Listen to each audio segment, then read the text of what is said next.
Hi, everyone, and welcome to Resilient Voices. This is a space for honest and deep conversations about how resilience shows up in leadership, personal moments, and everyday life. Here you hear the stories of grit, growth, and practical steps you can take. I am your host, Jessica Schultz, and in each episode, we invite a guest to share a chapter from their journey. Some of the moments that tested them, the turning points that redirected their path, and practices that kept them moving forward. And today's guest is Kia Temmes. She is an author and a body therapist. Her passion in life is awareness and curiosity, exploring life as a human being. In 2017, almost 10 years ago now, she sold everything she owned and bought a one-way ticket to Myanmar. That was the beginning of a journey that has taken her to foreign and faraway places, both externally and deeply within her. So with that said, thank you for being here, Kia, and welcome. Thank you. Nice to be here. Yeah, it's a pleasure to have you. Honored to be invited. Thank you. Yeah, likewise, honored to have you. Now I'm looking at you. You're sitting, you're living a true nomad's life still. You did a big change then 2017. Tell us a bit more about where the big change happened in your life and the resilience you've obviously grown out of that. And just take us back in time a little bit. Yeah, I will take you far away, a long way back. Yeah, that's fine. It started when I was a child that I loved to travel and I loved to explore new places, even if this was in the forest in the neighborhood. Yeah. I just loved to explore. And I had a dream when I was a child that I wanted to be an archaeologist because I love also places in foreign countries and history and stuff like that. So I love traveling to places where my son said they have piles of stones. So it's like an old temple or ruin or something that I love to imagine how people were living there back in the ages and what happened and how they were and stuff like that. But every time I come home from a journey when I was traveling, I just felt that I want to go back again. So I said that sometimes I wanted to just travel until I got tired of it. So don't have to go home. So I was talking about that for quite many years. And 2017, I was in the beginning of 17, I was in Bali 3 weeks for an inspiration journey to write. I write a lot of guided meditations and guided bedtime stories. So I went there for 3 weeks just writing. And I was on my way into to start a business with some people. And there was some things happening and I just felt the big resistance within that, no, this is my dream, but I shouldn't be there. I shouldn't be in that, starting that business with them. So I decided to step back. And it was a big sorrow to not be able to follow my dream because my soul said, just screaming, no, you shouldn't be there. And I didn't understand why. So at that point, I decided instead that, what am I waiting for? I've been talking for so many years that I want to travel full time and I have nothing to stop me now because I said no to that business. And I decided that, okay, this was in February, that in 1st of November, I will leave Sweden with a one-way ticket somewhere. So during this period of time, I was just planning to sell everything that I owned, because I didn't know when I were coming back to Sweden. So to have a storage to just collect all my old stuff, that wasn't an option for me. So I wanted to sell everything. When I left it, I had 6 boxes with personal stuff for my company papers and personal photos. So you really Everything. burned the boats, the bridges, like there Yeah, was, yeah, yeah. everything. That was the first resistance that I felt, because it was very difficult to sell all the belongings, my Mm. grandmother's stuff that I inherited, and my mother's, and yeah, it was not so easy to sell the personal Yeah, belongings. yeah, I can understand that because obviously there's something in that. It's a big, big step, isn't it, to just really get rid of everything that you have, because we do get attached to things, don't we? Yeah. And that was what I didn't want to be, attached. So I got an opportunity to go with a friend of mine to work for 2 months in Tenerife in the Canarian island. So I went there the 2nd of November, and I had stored my 6 boxes in my son's place. And I was there for 2 months, and then I come back home to spend Christmas and New Year. And then I couldn't decide. I wanted to go, but I was postponing everything. So I couldn't decide where to buy a ticket. And one of my friends says, I was there for hers one night, and she said, okay, pick 5 places. Where do you want to go? Because I couldn't decide where should I start. Pick 5 places. And I wrote five countries on small notes. She put Hmm. them together like this and put them in a jar. So Shake you, the jar, and she draw one of the wow. notes. So I couldn't even decide. And that was the second most terrifying thing after I sold everything, that I couldn't decide. My fate was in her hands. Yeah, but did you not decide to give that to her? Yeah, exactly. But it was terrifying. Yeah, yeah, I can see that. Wow, that's very courageous, isn't it? Or Yeah, but I crazy, didn't. whatever, I don't know. Yeah, everything, both of it. So she just opened a note and said that, okay, Kia, you are going to Myanmar. And when she said that, it was just like all the stress, all the heaviness on my shoulders, everything just floated away. And I was totally relaxed. And I just, okay, thank you. And then I went home to my son, and I booked a one-way ticket to Yangon, Myanmar's capital. And I left in January. That is so cool. And that was 2018. Mm. So 8 years. so that's where my real journey started, because I was cheating a little before in when going to Tenerife, because it was still a safe space and safe place to go. Yeah, I guess it depends on who you're talking to, Yeah. because going to Tenerife the way you did may be a huge thing for someone else. So it's really, Yeah, of course, of course. yeah. So, Everything is but relative.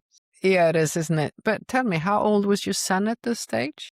He's turning 31 now, so he Okay. was maybe like 22 or something. And he was, how was his reaction that you were just what in how you changed your life and He is a little bit used to me being crazy. Also, when he moved away from home when he was 18, okay. and at that time I lived outside Gävle, just 2 hours north from Stockholm in Sweden. Mm-hmm, mm-hmm, Uh, I sold my house there after I had a separation from my boyfriend. I felt mm, that no, I don't want to be here anymore, and my son is not staying home anymore. So that was also first thing I did. I sold my house, and I got an opportunity to co-create with a place in south mm, of Gotland, an mm, mm, island outside of Sweden. For mm. 2016, in the springtime, I moved to Gotland. Mm. And you have to take a ferry 3.5 hours to go there. So also then from there, it's like 3-4 hours by a car to go to my son. So I, yeah, he gets used to step by step me being further away, that we couldn't see it when we wanted. So it was okay for him. All right. Okay. So, and then what happened then? Totally. your friend chose for you where to Yeah. go, and then did you go then? I just a couple of weeks, maybe the week to 10 days later, I stood at the airport with everything I owned in my bag except the 6 boxes with my personal Mm, belongings. mm, And I had everything I owned in my backpack.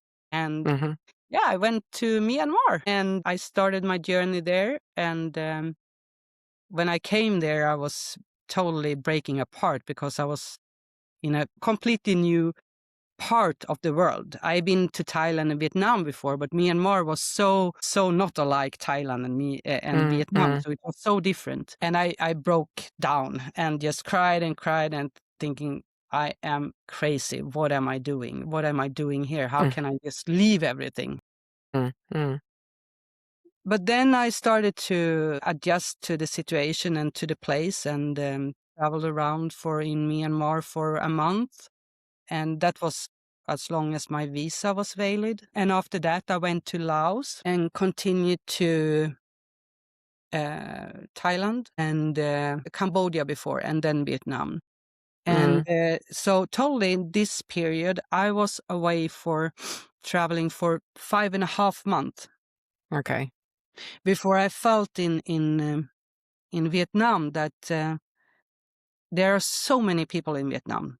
It's a small country and it's 90 million people. At that point, it was 90 million. And so Mm, mm, you couldn't be alone anywhere. In Myanmar and in Thailand and in Laos, I've been a lot in the temples, in the mm, stone mm, piles, and just meditating with the monks and yeah, enjoying my life, almost getting being a Buddhist. And come to Vietnam and it was yeah, people everywhere. So I mm, felt that my nervous system can't relax. I need to go somewhere familiar because I couldn't get down my nervous system. I couldn't get it to. So I booked I went straight to Hanoi and booked a ticket back to Sweden, and I arrived just before midsummer. mm, mm.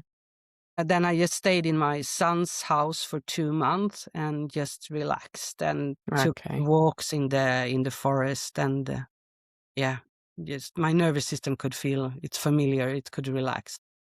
Okay. Wow.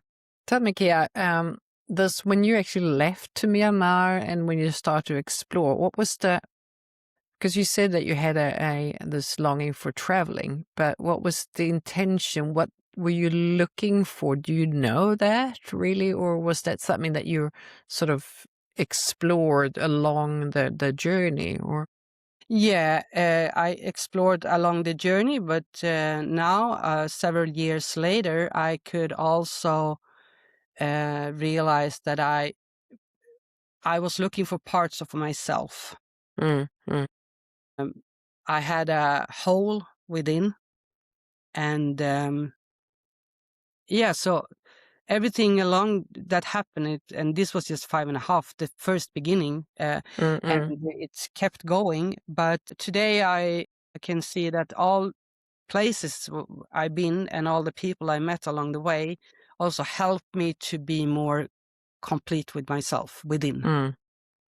Okay. So that hole within, was that something that you had because initially you mentioned that it was something with your from a childhood. Did you feel like you would carry that hole for a long time, or was Yeah, it yeah, yeah.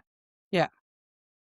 So Mm, it's a childhood trauma. My father died when I was 7 in a car accident, so it was pretty traumatic. And my mother never met anyone else after that, so I always looked for some father's figure or something. mm, mm, mm, Also that because I didn't want to relive my mother's life to be alone. She died 2014. She never met anyone after my father, and she was just like in her 20s. And yeah, I didn't want to relive her life, that I wanted mm, to be alone. So I wanted to meet someone. So I had a mm, big hole because I was missing someone. mm. Felt that I want to, yeah, longing for to be with a partner. Yeah, yeah. Mm. So during this first exploration to try to sort of fill that hole with, I guess, purpose, meaning, Yeah. and with some sort of partnership. What did you find out? What was the biggest learnings along that first part? Do you remember? It had nothing to do with that. It was another, the biggest learning. Yeah. And that was also that to be burned out, to get fatigue, you Mm, don't have to work a lot or have a lot of things going on in your life to make mm, you be burned out. You yeah. can also get burned out of traveling. So 5.5 months for me, that what I said, that also in Vietnam, my nervous system was just Mm, so tensed and so heightened, so I couldn't relax. And mm, so it was a sort of like burnout.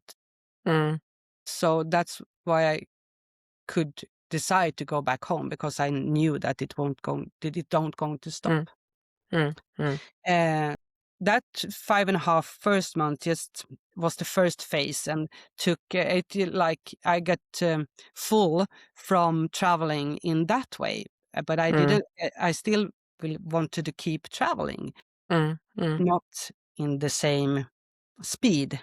Okay. Yeah. Yeah, and in a little bit different way. So I went for a couple of weeks with some friends also to explore Europe in the fall. And we were traveling by bus and went to Netherlands and Belgium, Luxembourg, and Czechoslovakia and Germany, and so Mm, the mid Europe.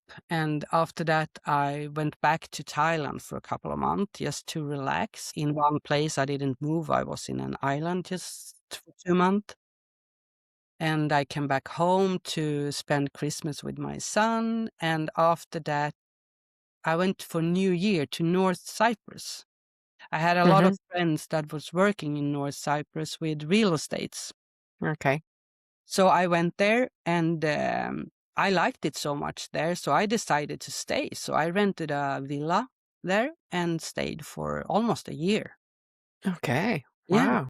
in the Turkish side of Cyprus. And So what did, that was 2019. so this was just before the pandemic then? Exactly, exactly. So yeah, I missed that thing in 2018. While the 2 months that I was spending in home before I went out in Europe, I visited a retreat and took the plant medicine ayahuasca. Oh, okay. So that was the big turning point for me, because I had the intention that I wanted to heal this hole within. Mm, And I wanted to know what it was all about, mm, because mm. the first 7 years when my father was alive, I have no memories whatsoever, even if I try hypnosis or I tried a lot of things, and there is nothing. It's just blank. I can't access my first 7 years. Okay. Yeah, the trauma closed that door. So I was thinking that, okay, maybe there is something there that is creating this hole within. Mm-hmm, mm-hmm. So I went to 2 retreats with ayahuasca, one in July and one in September. And then I went to Thailand, and then I ended up in North Cyprus. There started the real deep journey within, because what ayahuasca helped me with was, like before, I have been open for my self-awareness for many, many years. And Mm-hmm. but still, it's like if you stand on a stage, you have the spotlights Mm. and still shadows.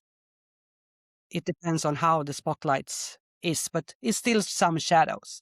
Yeah, of But course. Yeah. after ayahuasca, it was like I was in the lighting bowl. So Mm. there was no room for shadows. So all the shadows within, everything that, all the bad behaviors, or not maybe bad behaviors, but the not beneficial behaviors or Yeah.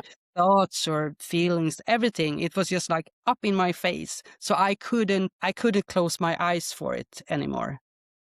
So Okay. I had to face it.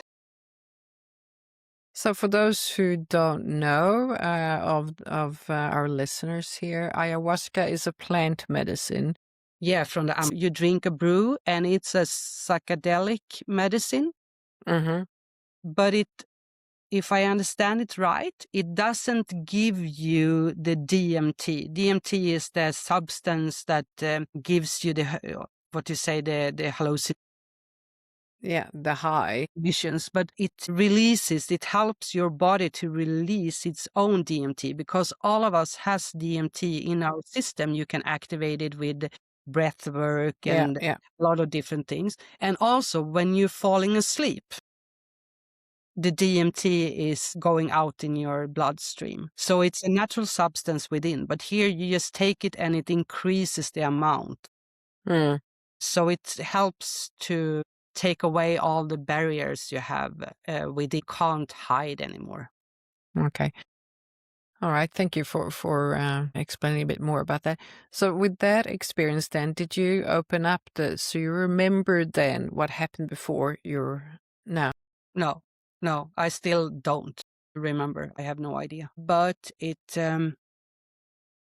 you create patterns in your life, you create Mm, behaviors, and mm-hmm, it mm-hmm. starts also when you're the first 7 years when you're born. Yeah. You're being programmed to who Mm, you are.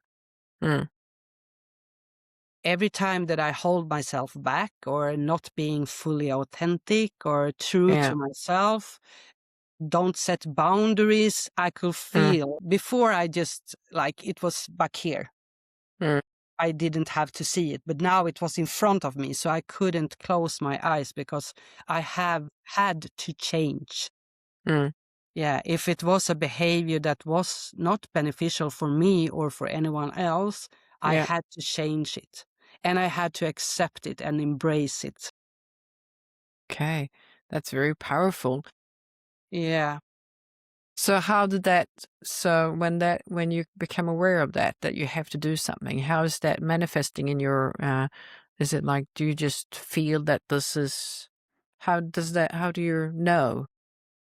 People are coming in, people I met along my travel or Yeah. just in normal day, I could feel if they said something. I feel like a thorn in my heart, or could I feel like a cramp in my belly, or does my body says no, but I say yes?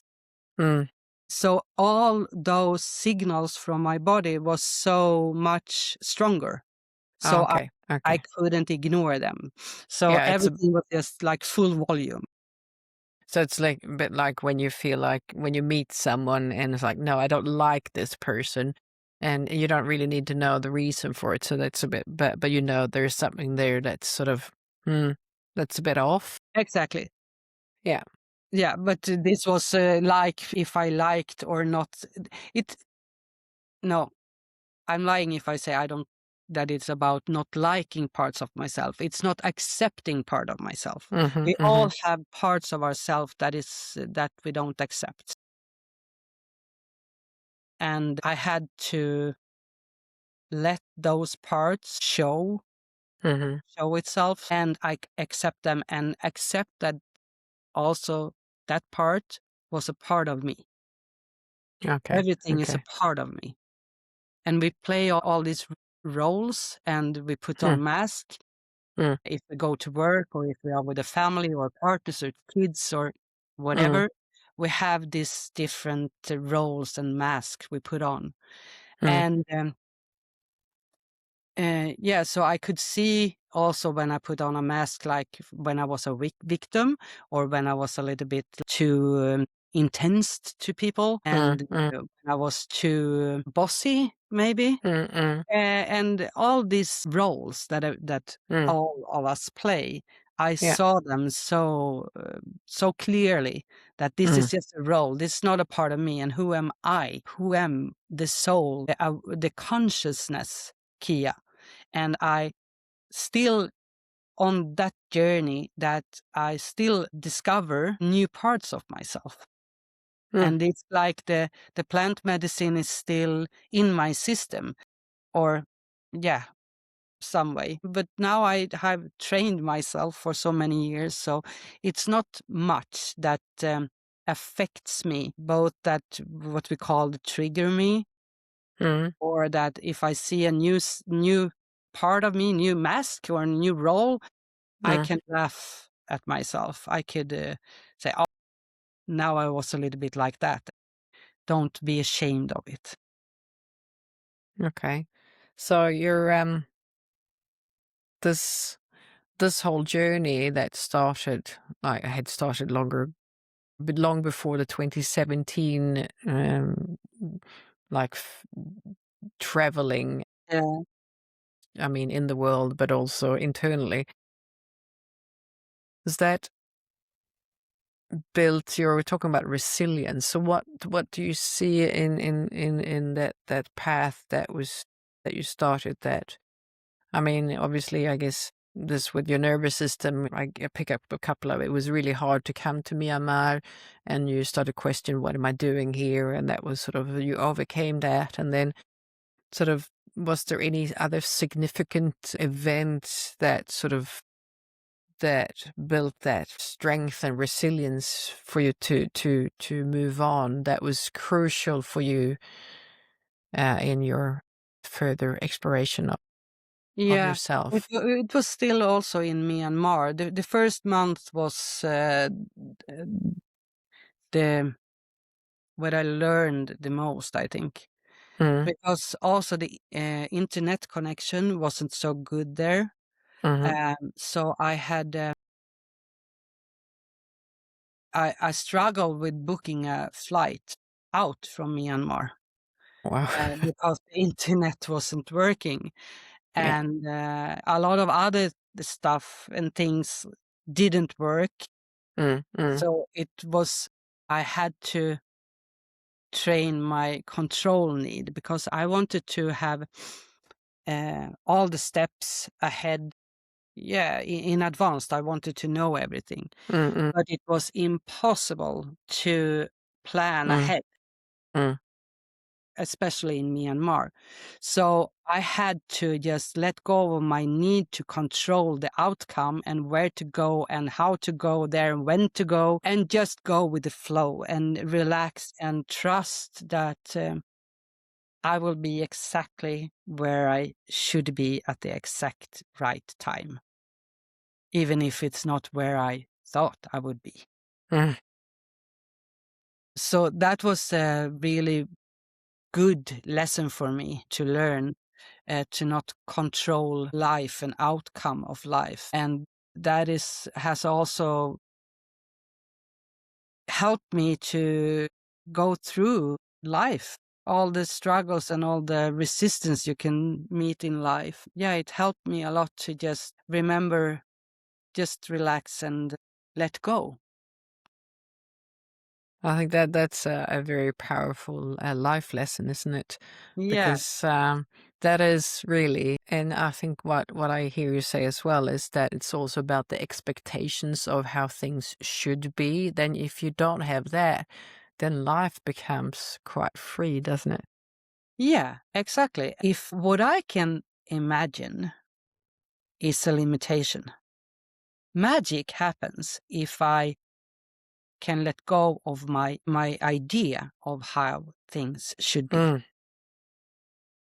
So all the time after, especially also after ayahuasca, I said that I'm curiously exploring life and how it is, what it means to be a human. Because it's very difficult to be a human. For me, it's very difficult to be a human. And I get surprised by myself almost every day, things that happening in life and yeah, and just it's not easy. It's a very hard school here on earth yeah. to be a human being. I mean, I totally agree. And I think that everyone can more or less relate to that. But I think that most people maybe just say that life is difficult, life is hard. It's not more to be a human being in this earth school. So I think it's just a distinction there between that. What do you think about that? Yeah, exactly. Um, and I think also everything is a perception. Yeah. And I have learned through on my experience, and especially to let go of the need to control the outcome. Mm. Mm. Also that it can actually be better if, and what I could imagine, if I just let the universe show me. Mm. And also that I choose to go to see life and myself with curiosity. And that is a little bit going back to what the child does. It looks at the whole world with curiosity.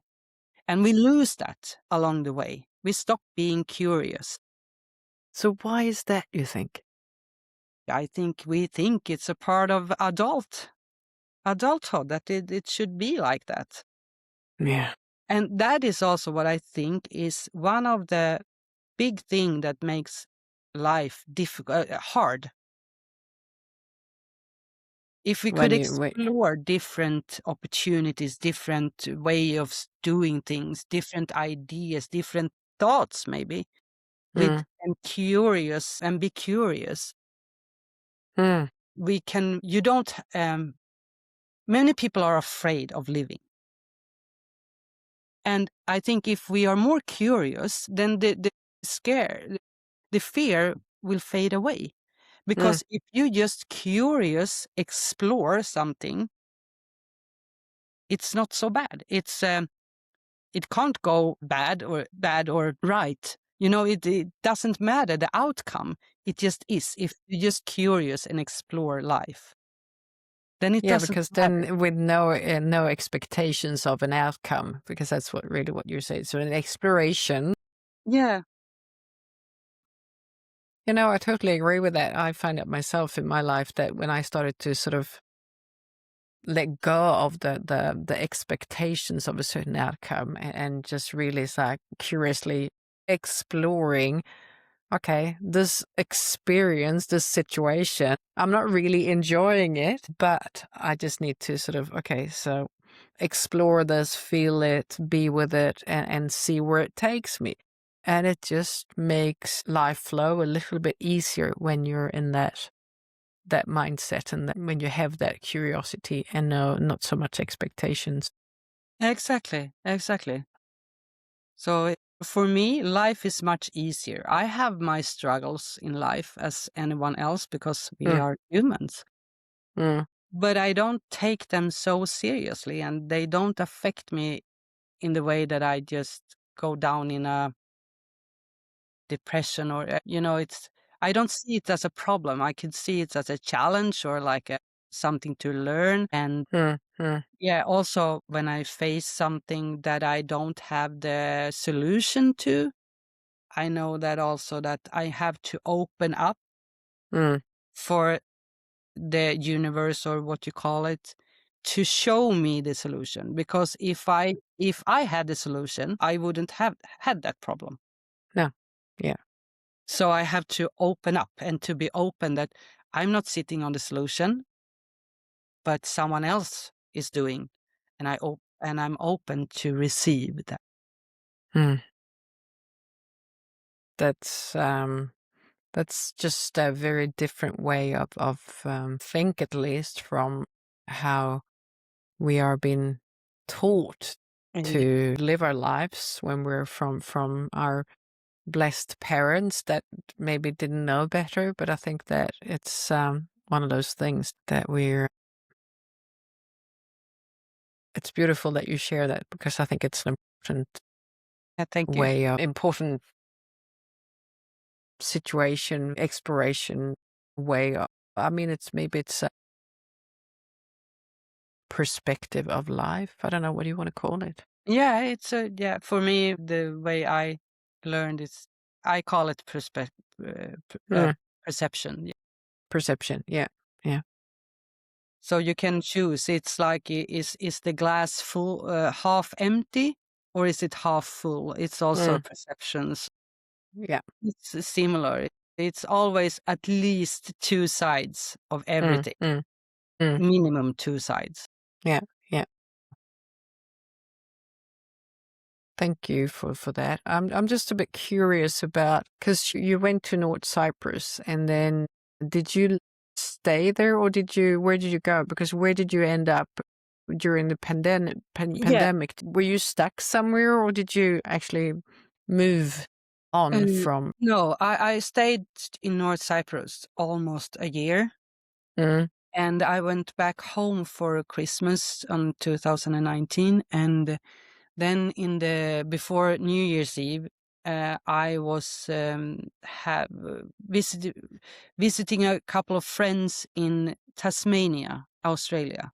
okay, yeah. I met them when I was in Laos, and we got a really good connection. Mhm, So I wanted to visit them.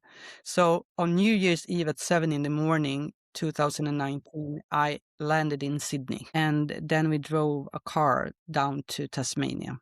So at the point when the pandemic came, I was in Tasmania, and I had been there for maybe like 2 months or something. I think it has mm. been February or something. Yeah. And I woke up a morning and I just said they have a big house, a villa, and I had what do you say, an own part of the house Mm, where I was living. And I said to them that it's time for me to go now. And they said, no, why? We are going to New Zealand and your 3 months is coming up. We are going to New Zealand. You can't leave now. Yeah, I know, but I have to listen to the voice inside. I don't know why, but I have to leave. So on Friday, I think, I took a plane to Thailand, and I planned to stay in Thailand. And just, I don't know if it was 10 days, 2 weeks later or something, that they closed the border in Australia. It went really quick when they mm, did. So yeah. I understood why I left. But I was thinking I can stay in Thailand. And the people were getting more and more scared, and I had other friends was in Thailand that's similar to me, and they were scared, and they booked a plane to go back. And I was, okay, maybe I have to go as well because Mm, all the restaurants started to close down and it yeah, was yeah. so much. Yeah. So I think I was a little bit more than 3 weeks in Thailand before I also booked a ticket back home. And then I had with the Norwegian, I think, but and I should change and had a transit in Norway. Norwegian closed their border, so no one could Yeah. go even for a transit.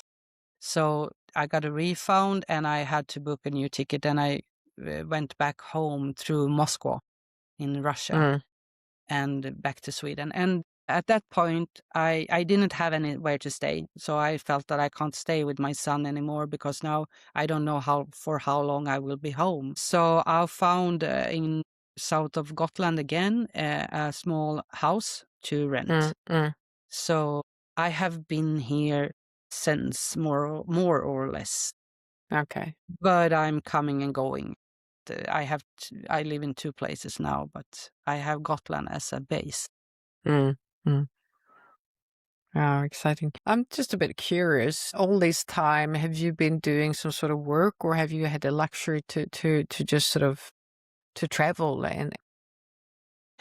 Yeah, both. First, I had some money left from when I sold my house because Mhm, when I mhm. came to Gotland, I just had a rental and I sold all my things. Yeah. So I had some money. And also I'm an author and I write those guided bedtime stories for Mm, children and guided meditation. And also I have written a couple of books in just, yeah, to be what it means to be living aware and take responsibility for your awareness. And so I have some money from my some royalties every month.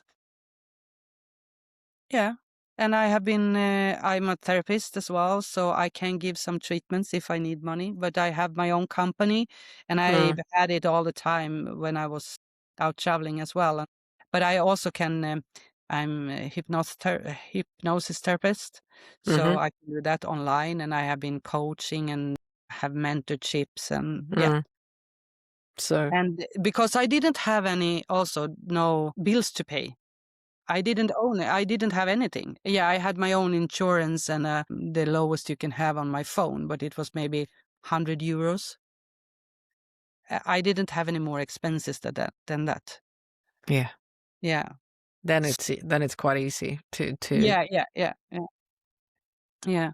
But when I was home, I was working a little bit as on and off, and I also always have my company and my treatments to go back to. So yeah, It sounds like you've really are on a continuous exploration and exactly. So the resilience is still it's that I'm still going. It's like yeah, yeah, it's because I felt that yeah, first I wanted to travel until I got tired of yeah, travel, and yeah, I yeah, did. And then I felt that okay, I want to try something different, and I stayed in mm, North Cyprus yeah.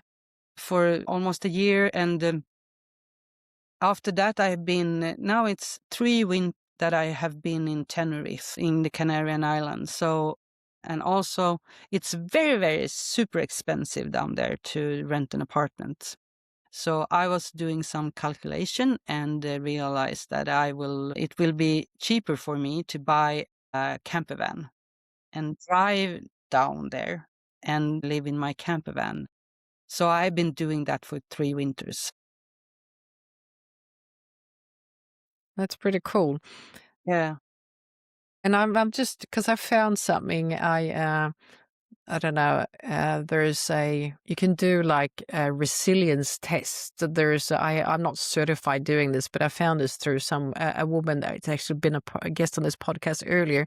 So you can do like you answer all these questions and you get your sort of a resilience quotient, and it's called a Nicholson-McBride test. But I just found that obviously they have a definition of what resilience is, but also how some people like 5 key elements to those people that are really growing more and more resilient and that have can adapt easily. And one of those is they take control of their life because they feel confident and secure. They're curious and enjoying trying new things. They're able to turn disaster into success and confident in their ability to do so. Crisis bring out the best in them. Um, that was that. Oh, that's the pattern number 4. But I just had it because I was just looking at it before, and everything that you've been brought up and what we talked about basically is included in that Interesting. Yeah. mix. Isn't that interesting?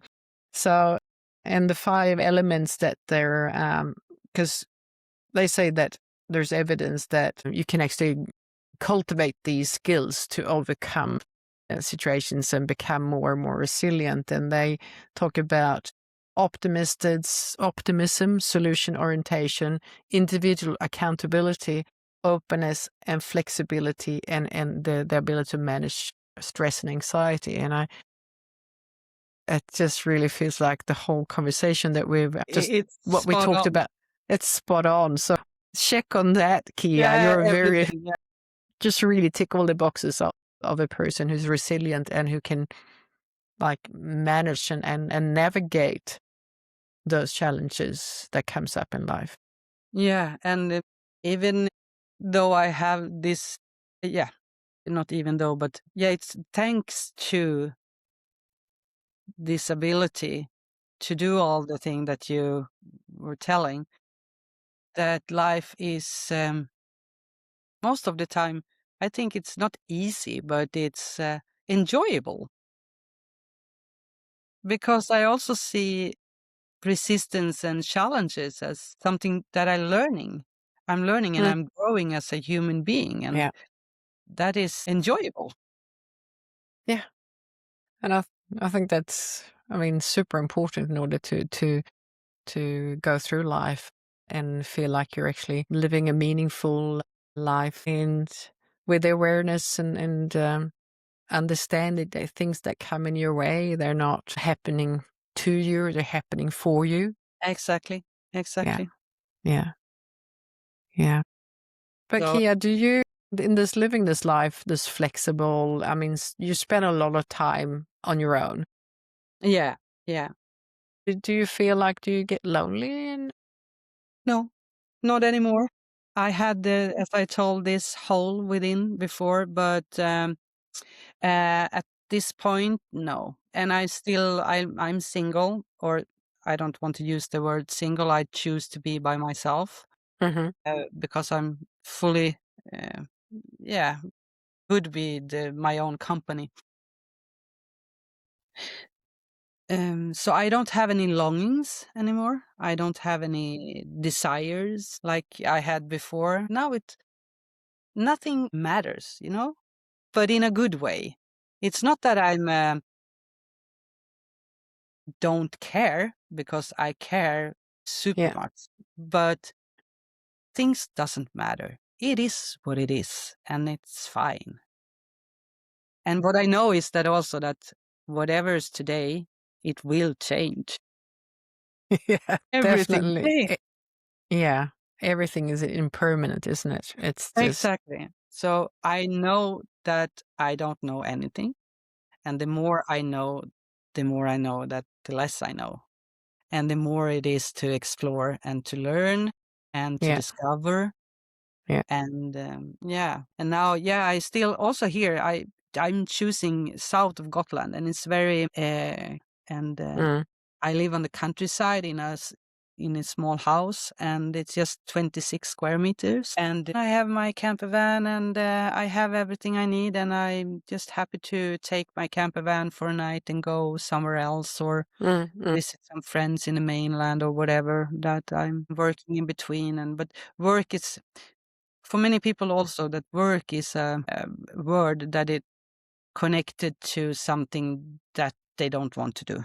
Mm, For me, it's I do what I love to do. I can have the benefits to live the life I want to, and I'm grateful for creating my own life, because it's just up to me. I have created this kind of life. And if I don't like it, I can always change it. yeah, because you have the resources to do so. Yeah. And if I don't have, I just open up for the Yeah, resources to come to me. yeah. That's a beautiful way of looking at it. So, if you would just wanna, if you look back and just wanna share some of your biggest learnings and how maybe the practices in how you have achieved to live that self-created life that you love and that you have that you love what you do. Be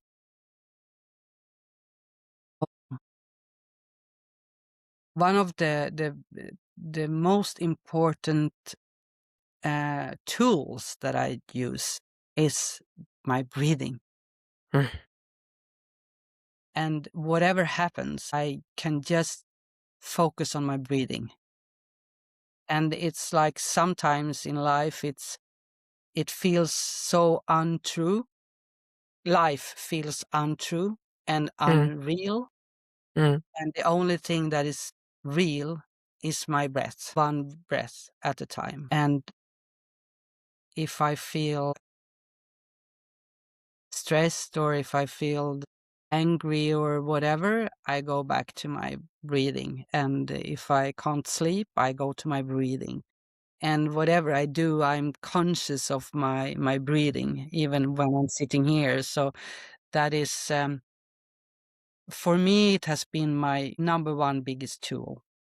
But it's a lot of other things to go there. So yeah, but today and for a long time, it has been mm. one breath at a time.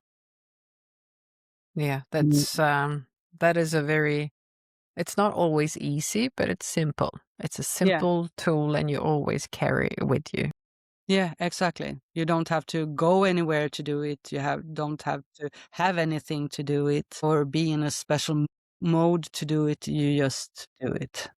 Yeah, because that's one thing that, because I also teach people as a breath coach and work with breath myself, and most people say, "But yeah, I do breathe." Yeah, we all do breathe, Yeah, but it's a completely different thing to just breathe and to breathe consciously and in a way that's beneficial and healthy for you. So it's yeah. completely two different things. Exactly. And when my thoughts is going away to a direction I don't want them to go, if I want to focus on something, or my mind just goes somewhere else, then it's just super easy and super strong tool to go back to focus on your breathing, because everything else is just disappearing when I focus on my Mm. breathing. Mm. So even if I can come and go, come and go, come and go, it's always there. So do you have a special breathing technique that you or No, that you go? It's just being aware of your breathing. yeah, That's yeah. the key. Sometimes I just breathe the box breathing and stuff like Mm. that. Just in day by day life, it's just to be aware of my breath all the time. I put it where I put my awareness, it's, Yeah. Yeah. yeah, if it's all over the place or if it's centered in my breathing. And is there something more you want to sort of like? So how do I create this life as Kia has? Maybe it's not for everyone.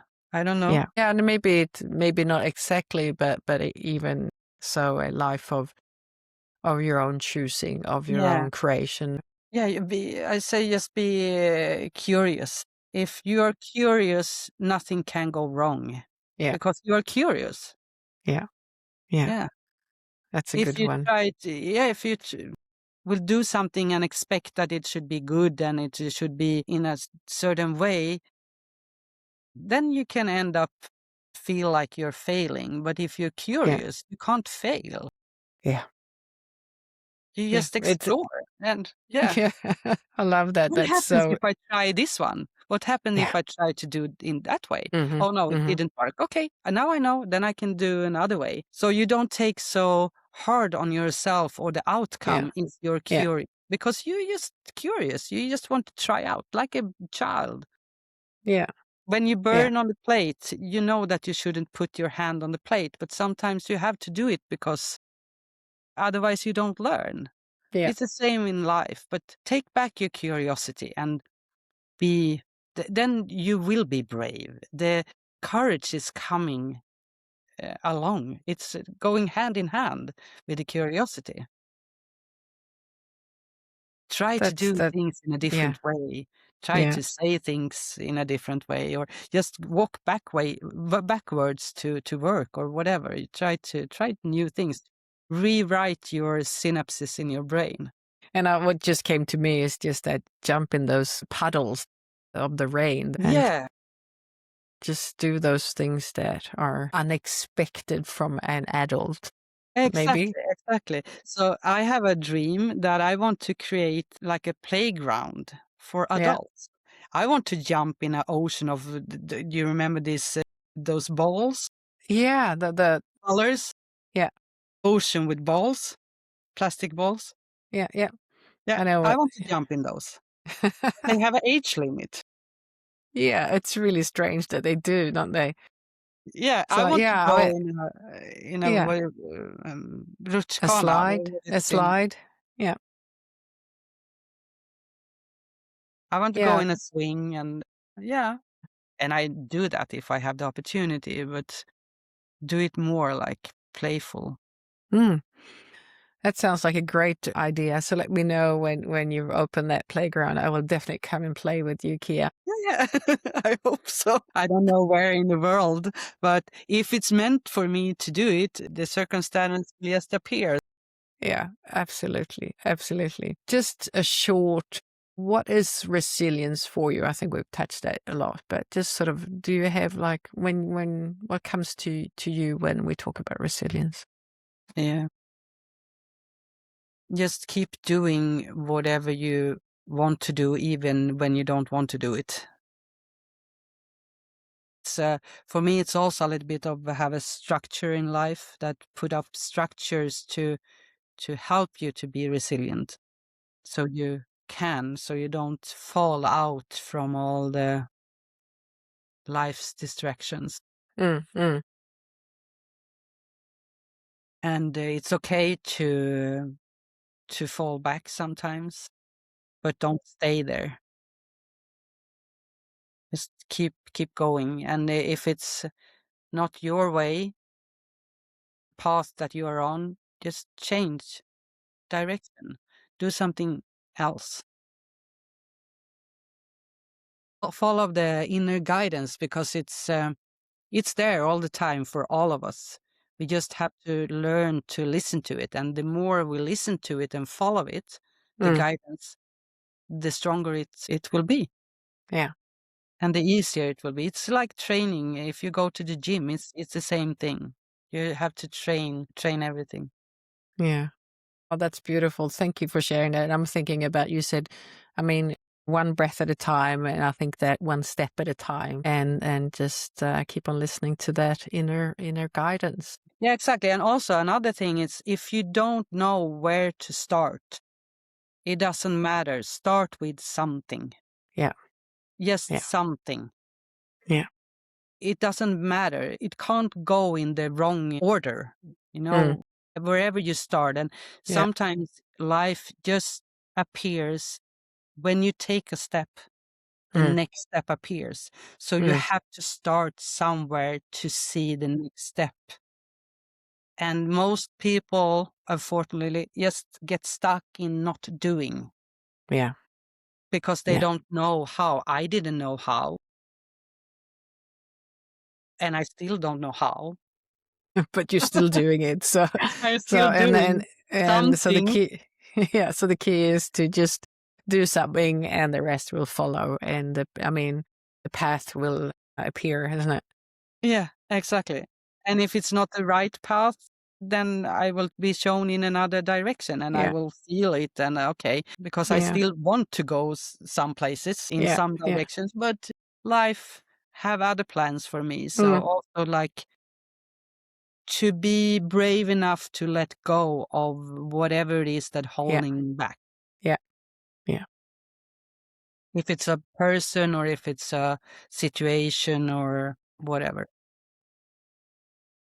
Well, thank you so much, Kia. So thank you, Kia, so much for sharing so openly about your explorative, curious journey in awareness and consciousness. And thank you for everyone that's listening today. And if you gained any insight, which I'm certain that you have, just subscribe, leave a rating, and share this episode with someone you think need it. So join us next time for a new guest, for a new conversation about leadership, about resilience in life or in leadership. And until then, just stay safe and resilient. Thank you. Thank you.